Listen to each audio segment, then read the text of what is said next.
welcome. We here again. NFC South versus the NFL. This your boy DJ. You can find me at DJ Hop 25 new Twitter. Oh, boy, in there, find them cannon. It took them to week 6 to get there, man. Yeah, man, it's your boy Mike Ricks, man. You can follow me at Mike Ricks07. As you see, I represent the Carolina Panthers, and we're going to keep pounding, baby. Yeah, it's your boy TJ Jones. You can follow me at the real TJ on Twitter. And also, man, please follow the NFC South versus the NFL on Facebook. All right? And YouTube. So y'all check us out. All right, boys, what we here for? We here to recap week 5. Right. A week down. I guess we'll here, like I said, talk about week 5 of the NFL season. Yes, sir. Guess the first game we're going to talk about in the NFC South was the matchup in the NFC South. TJ, go ahead. Hey, can I go ahead? Nah, y'all can go ahead. Y'all got this one. Go ahead, TJ. Oh, well, the New Orleans Saints took on the Tampa Bay Buccaneers. The Saints got the victory, 31-24. Thought it was a good game. I thought that the New Orleans Saints probably played one of their best games I've seen in a long time as a team. Teddy Bridgewater, clearly the best game he probably ever played in his NFL career, throwing for 4 touchdowns, 314 yards.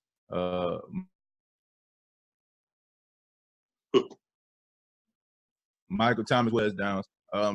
Man, this game right here, man, this was just some, I don't know, man. No disrespect, DJ, but man, this game right here separated the boys from the men. I'm just be honest with you, man.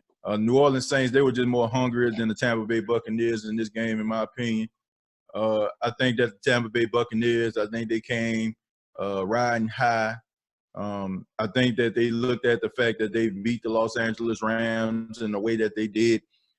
And quite frankly, I think they underestimated the player Teddy Bridgewater. I think they came into the game thinking, okay, if we shut down and neutralize Alvin Kamara, I think we should be okay. I don't think they expected Teddy Bridgewater to play as well as he did.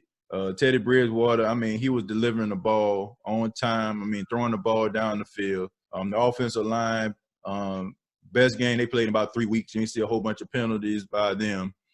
And honestly, man, you have to give credit to the coaching staff, man. Sean Payton, I mean, mixing it up. I mean, getting Taysom Hill, not only just running RPOs, was out there doing play actions. He even had Alvin Kamara throwing passes. So, I mean, this is a true testament to show that, one, the New Orleans Saints are going to be a team to be reckoned with long after Drew Brees is gone.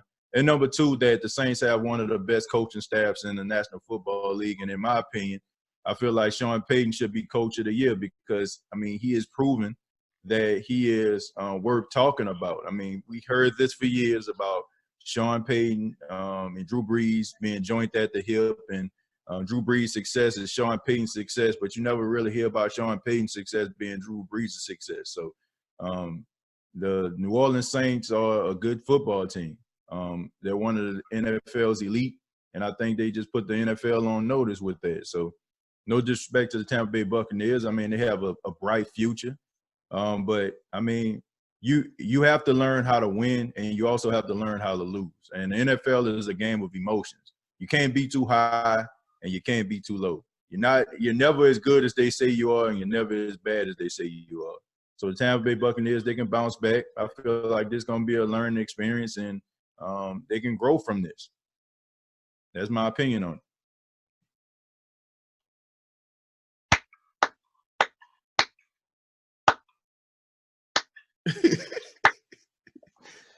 Yeah, man.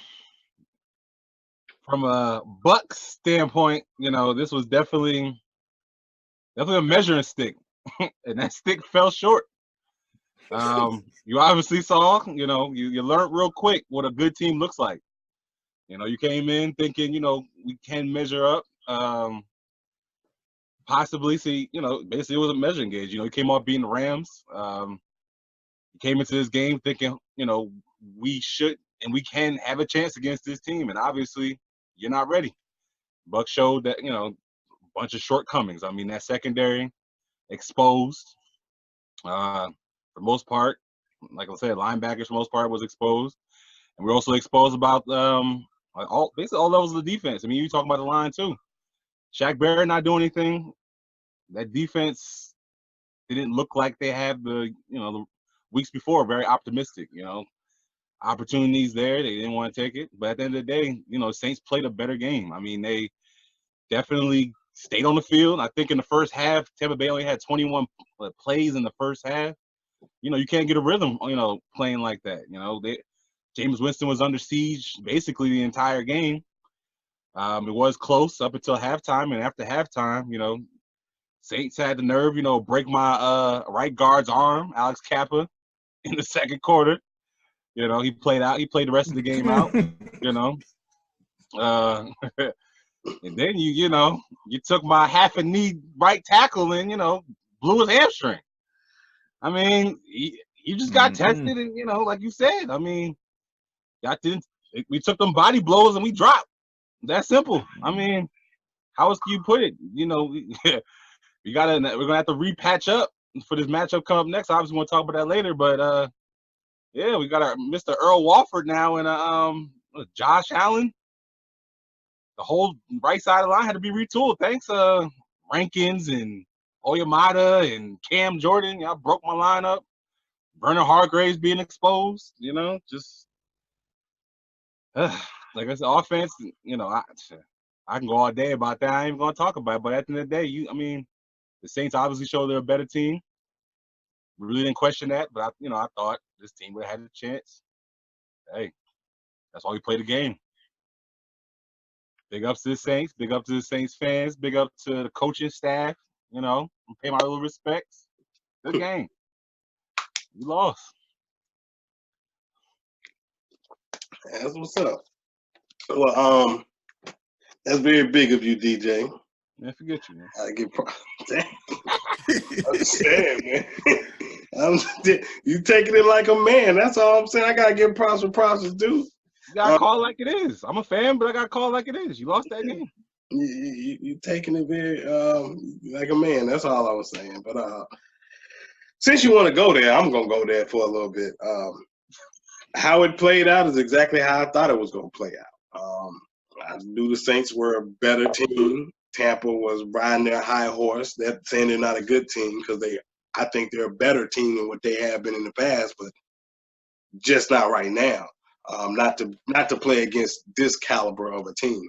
And this is the ultimate team right here. And I noticed that I've been asleep, but I woke up last week to notice that this team here is dangerous. And there was no way y'all were going to be able to beat this team in that scary Superdome. It just wasn't going to happen.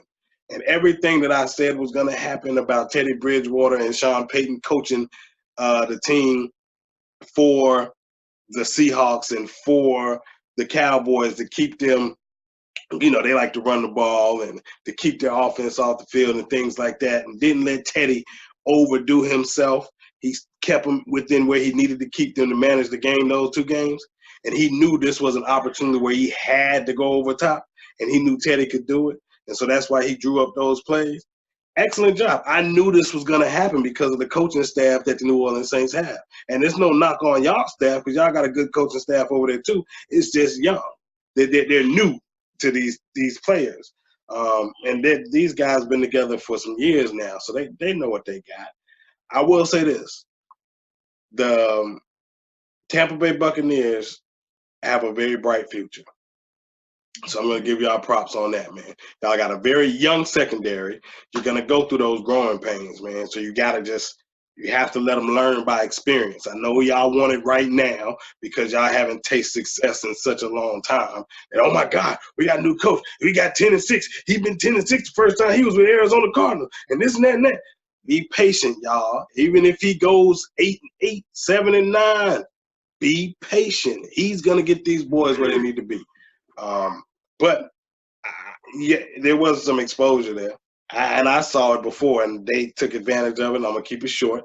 Shaq Barrett is the only one that's ever gotten pressure on real pressure out of this front seven, and they've been sending all kind of people. And for him to only be the one to get sacks, you're talking about 9 out of the 11 sacks he has, and for him to only get the pressure, that lets me know that something's not right there. That they aren't either too heavy, they got too many big guys to stop the run, or they just don't know what they're doing yet with their blitz concept or scheme. But neutralize him,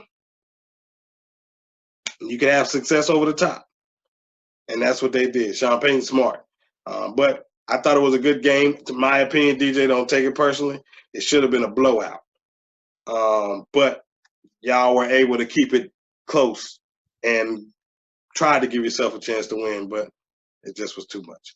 But it was a good game, though, man. You should feel proud of your team. Don't be down on them, man, because y'all, that's not a bad team y'all played. That's one of the best teams in the NFL, if not the best team in the NFC. So keep your head up, man. Keep pounding. Keep pounding. Like we just lost like the Super Bowl. Like, you know what I'm saying? Like, yo, we lost the game, man. It's week 5, man. I get it. Like I said, you know, we've been probably hearing a little rumblings on Twitter, and, you know, a lot of Tampa Bay fans losing their mind. They do that every week. You know, it's overreaction one way or the other, either way. That's how this fan base really is, and that's how they're reacting. I mean, yeah, that's how you reacted. That's why I'm saying that. I mean, we lost. I said we reacted over the Rams win, and you just knew y'all were gonna come over here and win. So I'm like, how, man? I did the same. We had a good chance. You didn't mess with the Giants. I tried to warn them, man. All you do it, man. You be drinking the Gatorade. I be trying to warn you, man. I be trying. Like when I come on here, man, I don't be trying to throw no shade, man. I mean, we all love our respective teams, but man, I won the game. I try to be as objective as I possibly can, especially when it comes to talking about these squads, man. And I'm like, the Saints were just better, you know. Like I had no like that was my explanation. They're just better than the Buccaneers. I'm not saying like I'm telling you, year from now, like this might be a completely different story. The narratives probably be completely flipped. I mean, y'all have a lot of things to be proud of as a fan base. Okay, you know, like as far as like what talent is concerned.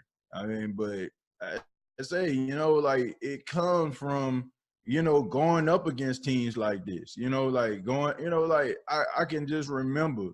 Like, to be honest with you, I can remember, like, back in 2006 when the New Orleans Saints kind of turned the corner and people just started to, like, look at them differently.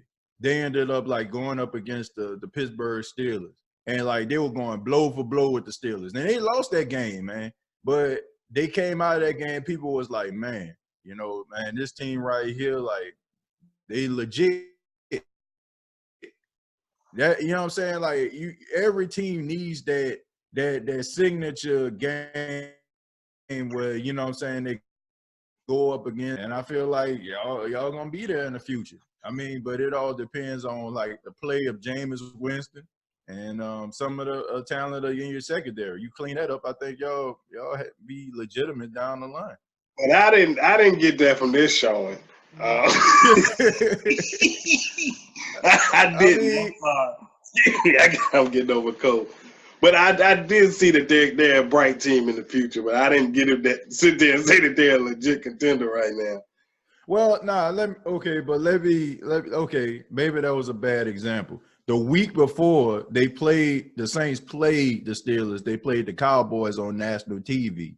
And they beat them really bad. And this was like Bill Parcells' Cowboys. I think it was like the year they were like, I think coming into the game, the Cowboys had like the best record in the NFC at the time.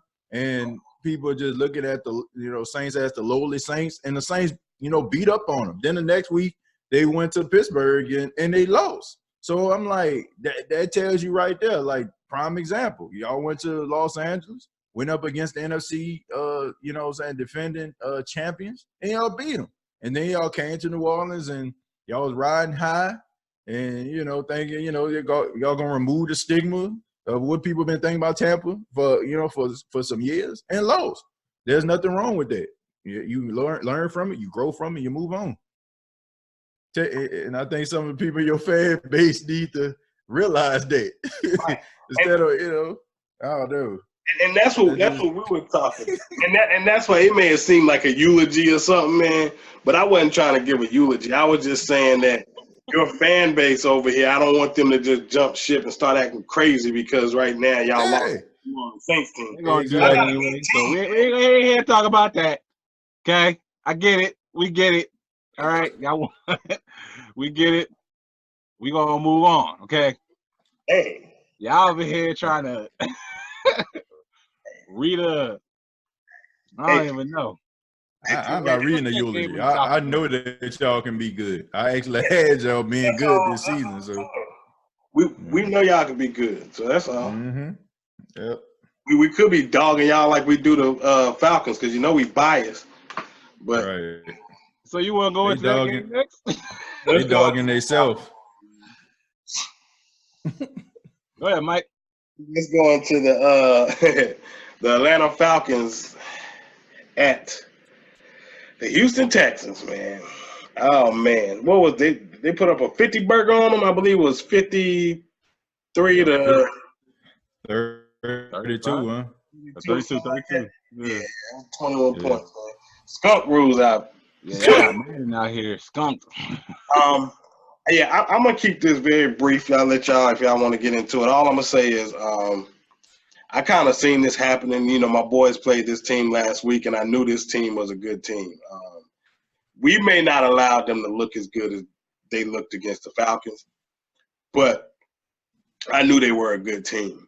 And the Falcons' defense, in my opinion, especially that pass rush, is horrendous. And now their secondary is banged up with Neal and then somebody else which went down. Man, I knew it was going to be bombs over Baghdad. So I expected a big game from Deshaun Watson. Did I see 5 touchdowns? No. I even picked up Will Fuller on one of the whatchamacallit because I knew he was going to ball out. It just was that kind of game, man, because Oliver is trash, in my opinion, the other corner. But I'm going to keep it short. Deshaun Watson been getting hit by everybody, sacked by everybody. This man came away not sacked at all. Now, this is the past, I believe, who did they play? The Tennessee Titans the week before? Mm-hmm. Marcus Mariota didn't get sacked at all by them. So I keep looking and looking and looking. When are these boys going to get to the quarterback and get some sacks? They're not. So they can't stop anything defensively. So they're going to have to outscore everybody. And it seems like they can't get in the end zone enough to outscore everybody. But 32 times or however many points they put up should have been enough. But Atlanta, man, y'all got some problems. And it's more than just one thing. It's a whole gang of problems. So I ain't got nothing else to say about them, man. Y'all can talk about them. I ain't got nothing else to say. Man, pretty soon you're gonna see every player on that team playing for themselves because they ain't got it together. You know, you're already starting to hear the little noise coming from the media when the Dan Quinn fire watch. You know, after a game like that, I mean, what, they kept it close in the first half. It was what, 16-17, I think the Falcons were up. Second half come.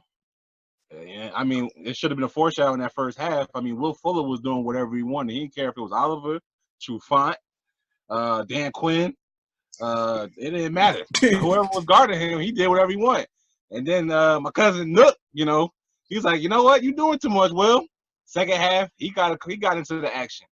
You know, it was just whatever they wanted to do. You know, Deshaun Watson sitting back there, bouncing on his feet, chilling. I mean, it was that pressure. You ain't getting no pressure, and then you got 2 receivers like that out there doing what, man.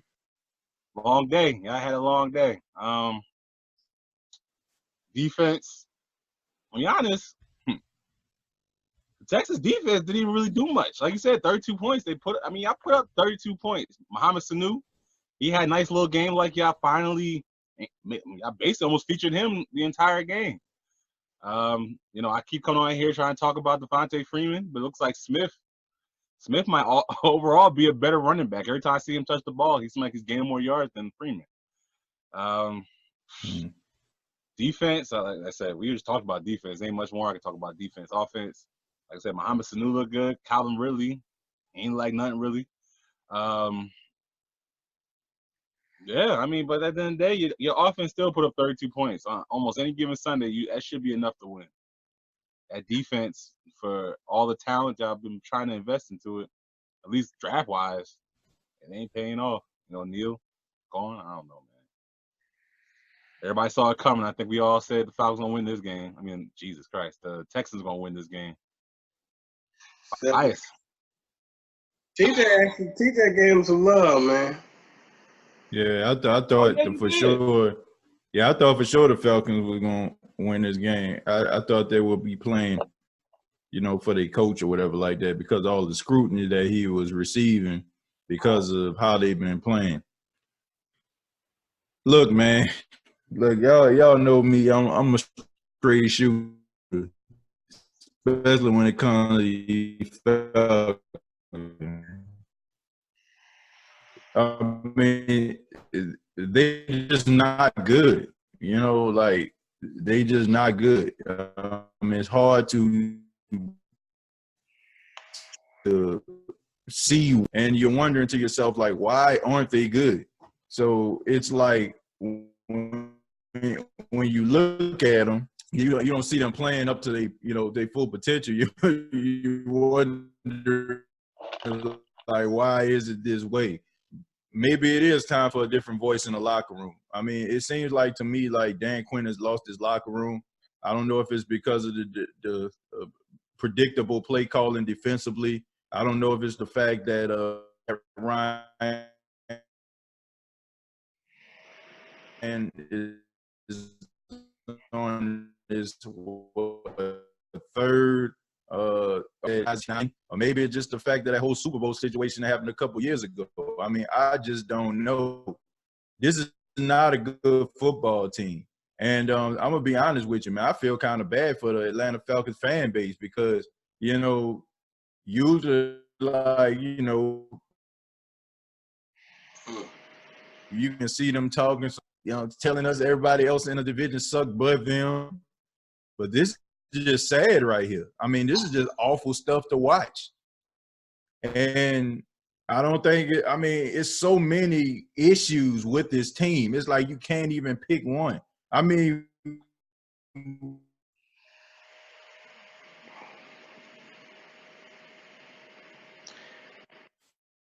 think we losing TJ. I think we lost you for a minute there, brother. But like he was saying, man, it's sad, man. It's been I think this is like a perfect storm for what this team has hyped themselves to be. I mean, they definitely are a team that been reading their press clippings for many years, For a long time, the national media has always been Atlanta Falcons. They kind of been the Cowboys of the NFC South. It was always, this is their year. They're too talented. This team is that same talent that, we're seeing supposed to be that good. You know what I'm saying? Like, it didn't pan out. Like I said, outside that Super Bowl run, they've been a middle of the team, on the cusp of winning not winning, but going to the playoffs. How many times they won the division? I mean, in the last, like, they won it once. But that's what I'm saying. But they talk about them like they went, like they're a consistent winning team. I know. Like I said, I give you crap about the Panthers all the freaking time, but I mean, how many times have the Panthers won in the last like 4 or 5 years? Like, y'all won it 3 straight years in a row.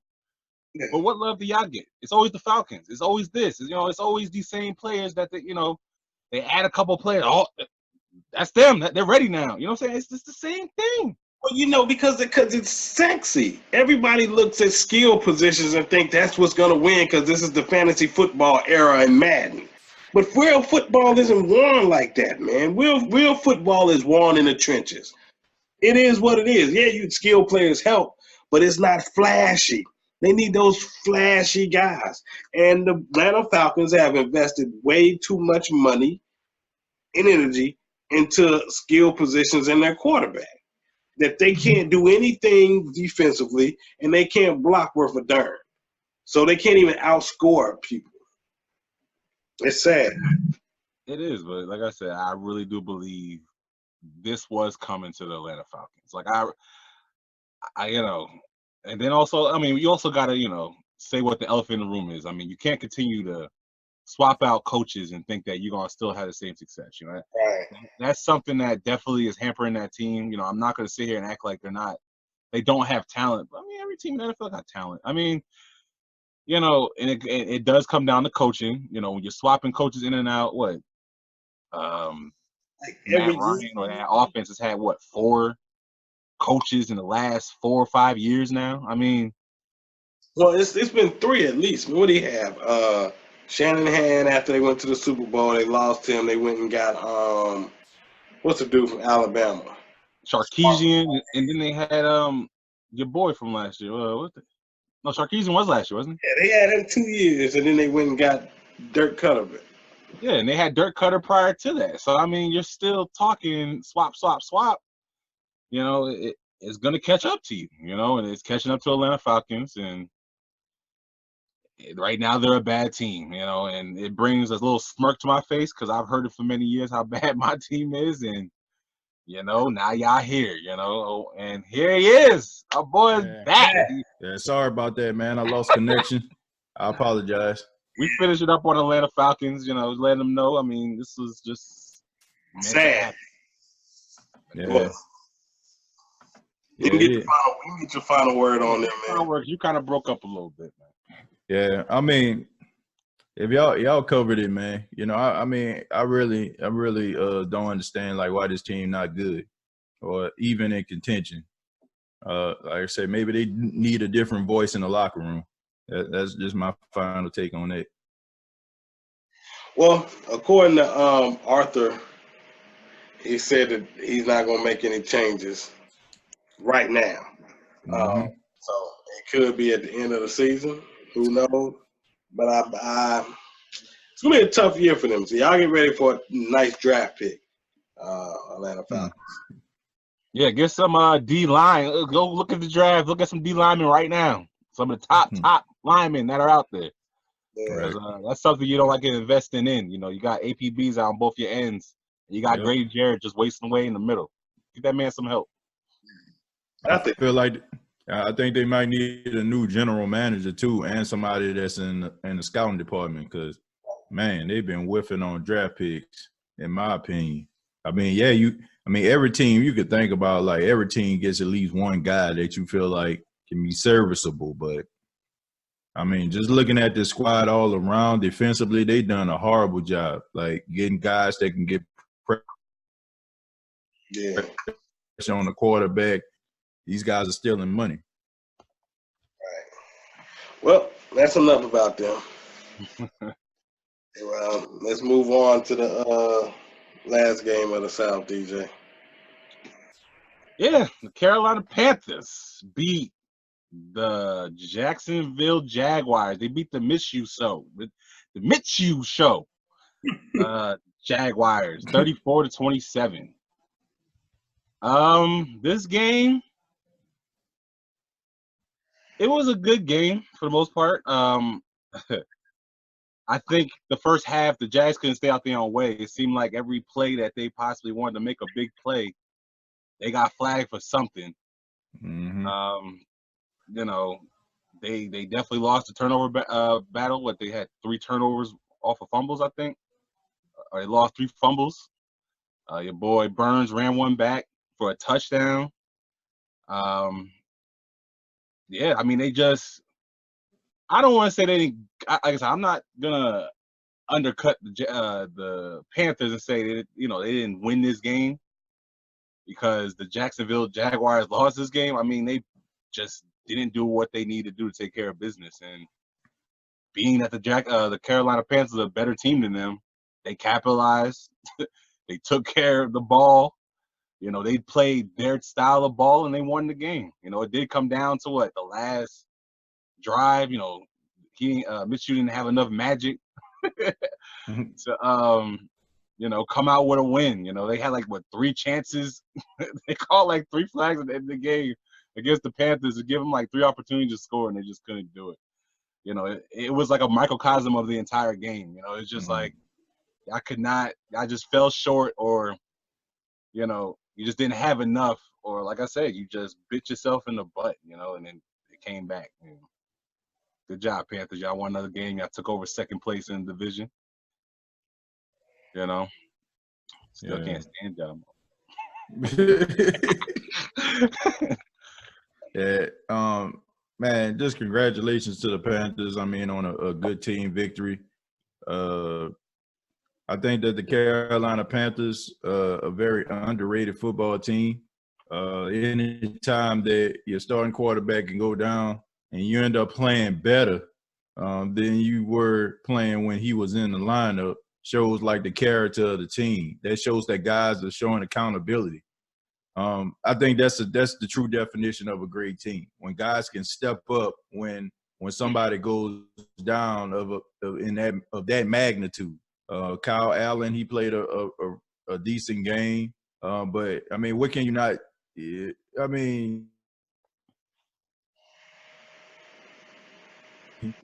if it was all said and done today, this guy is incredible. His all of his skills are on display right now because of the absence of Cam Newton. He took it upon himself to step up. I mean, he deserved that C across his chest that he wears in the game, because that's what leaders do, man. They step up in times of adversity, and he's leading by example. I mean, you see this little small 5'10", 5'11", 205-pound guy just completely just make big play after big play, catching the ball out of the backfield. I think last week, this right here is the true definition of Christian McCaffrey. The pass that was thrown to him, he caught it with one hand and bounced it back to himself. The hustle that this young man has, I mean, it's just incredible.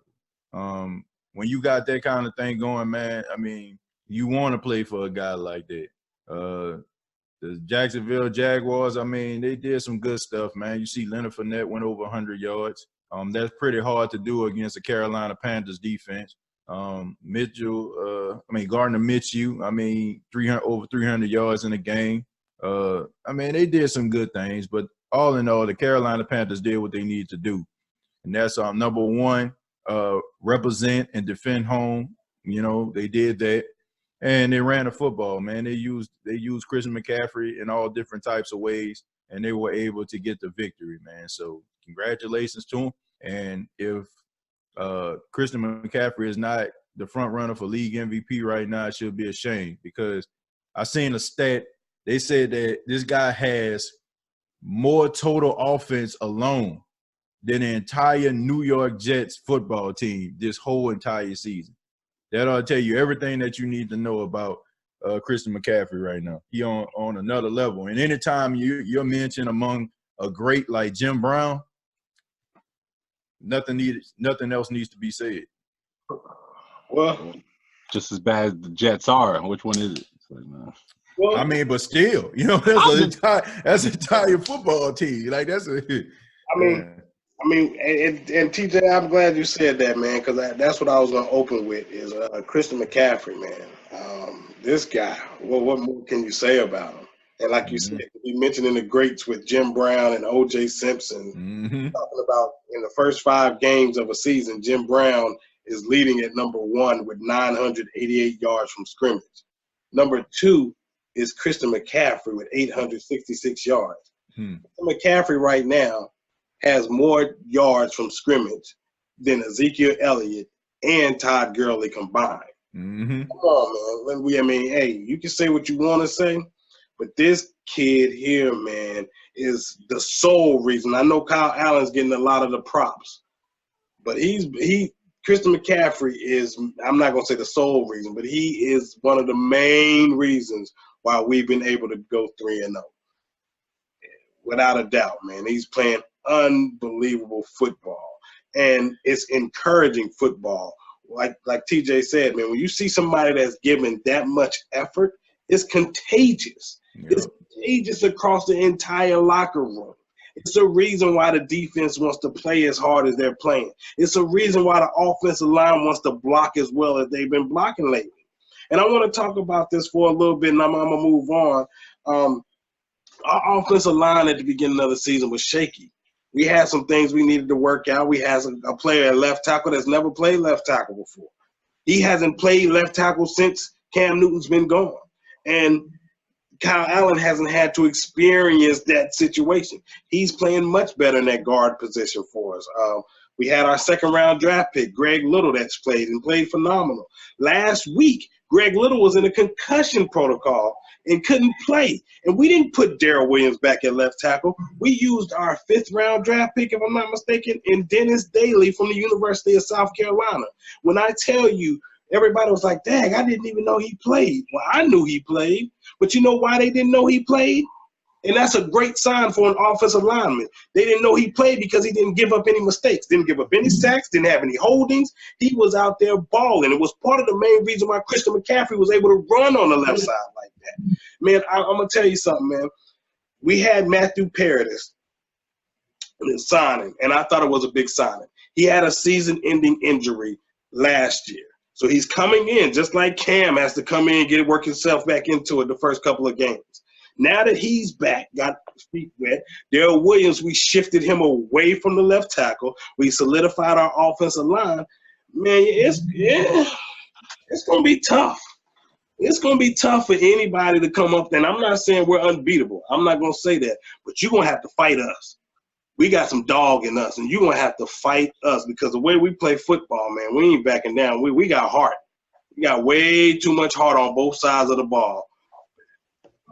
So I wanted to send a special shout-out to Dennis Daly, man. You did your thing. I'm proud of you, man. In my opinion, I'm okay with you just staying there for a little while, and Greg Little needs to take some more time. You did a phenomenal job against a really good defensive line in the Jacksonville Jaguars, man. Other shout-out, or other thing I want to say, Joey Sly missed 3 field goals after winning the Special Teams Player of the Week. I expected this to happen as a rookie. Too high, and things like that happen. One was blocked, the other 2 was missed. I don't expect that to happen going forward. I think you got it out of your system. You hit another one later on, so I think you're going to be fine with that. So, but Carolina Panthers are playing great ball on all phases, man. You're talking about running the ball when we need to run the ball. If we can't run the ball, we find a way to pass the ball, but we're using our run first to open up the pass. And if the run's not there, guess what Kyle Allen can do? And we're going to talk about that going into week 6 because Kyle Allen's going to be a big difference in these upcoming games. I do think that from what I've seen from Kyle Allen is that he is going to be a starting quarterback in the NFL. But I don't think it's going to be in Carolina. And I'm going to say, and I'm going to hopefully elaborate on this a little later. From what I've seen from Kyle Allen is he can't compare to a healthy Cam Newton. It's just not. He is not on the same level as a healthy Cam Newton. When we have a healthy Cam Newton, we got to understand when Cam Newton was healthy in 2017 and started the 2018 season, he had a record of 17-7. Then he got hurt and injured and went on this 8-game losing streak. So everybody wants to talk about the 8-game. When healthy Cam is there in this North system, he looks just as efficient but more deadlier at the quarterback position. So I truly believe, man, once he gets back right, and it's a great thing that we have Kyle Allen as a backup quarterback because he can weather the storm. We got to understand we played against a Rams opening week who were division champions last year. That's a tough opening week game. I don't care if it's on the road or at home. And then we played a divisional rival on a short week with the unhealthy quarterback. So then we go Arizona, Houston, Jacksonville. That's a little different than those first 2 games. And there are some stats that I can throw out there. I know Kyle Allen, I think the last 2 games, Kyle Allen hasn't thrown any touchdown, or I think he's thrown 1 touchdown pass in the last 2 games. And he's had 4 fumbles. You know, he's completing like 64% of his passes. I think he has like 400-something yards. Cam Newton in his first 2 games had 500-something yards, had 2 fumbles. I think he had no touchdowns. So it's similar. But the difference is, it's the teams we're playing and we're finding ways to win because Christian McCaffrey is playing out of this world. The defense, Mario Addison and Brian Burns, they keep playing good ball, man. This defense, I'm very proud of. We gave them some stuff, but I think y'all going to see that this Jacksonville team, just like the Atlanta Falcons saw that the Houston team was no joke. I think a lot of people are going to see that this Jacksonville team is pretty good. But we'll talk about that going forward. But that's all I got, man. Keep pounding. I'm proud of y'all. We're going to keep the road moving. All right, so I think we give you the last word. We can move on from that. Hey, yeah. You know, We can move. like we signing out. Yes, It's sir. your boy, DJ. Follow me at DJ Hot 25 on Twitter. Follow me, I'll follow you back. Got some conversation, all that good stuff. Fire them cannons. We still about them Bucks. I'm saying, hopefully get this win, even though I picked against them, but wreak havoc, baby. Hey, man, it's your boy, Mike Ricks, man. Follow me at Mike Ricks07 on Twitter. Carolina Panthers representative. Keep pounding. Don't forget to like, subscribe, comment, do all that stuff, man. All that. It's your boy TJ Jones, the card carrying member of the Who Dat Nation. When you see me in the streets, holla Who Dat. Follow me on Twitter at Real TJ Jones. Real TJ Jones. And please NFC South versus the NFL. Yes, look us up. Yeah, man. With Conference Network on YouTube. That's Look us right. up. Like, subscribe, share, all that stuff, man. We do this for y'all, man. Yeah, absolutely. Appreciate you. Peace. We out.